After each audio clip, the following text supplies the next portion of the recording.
IFM News. IFM News. IFM News. Lokal. Kalikagom iti City Government of Laoag ang Makibinnulig iti 2nd Congressional Office para iti pan na kaiwaya ti tennis clinic karagiti ubing.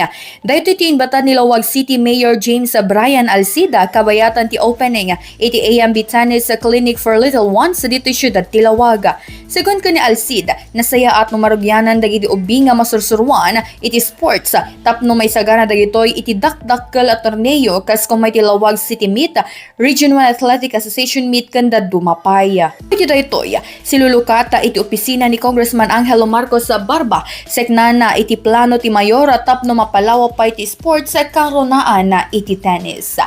Para iti IFM News, Idol Bernadette Toledo, Tatak IFM. IFM News. IFM News. IFM News. Lokal.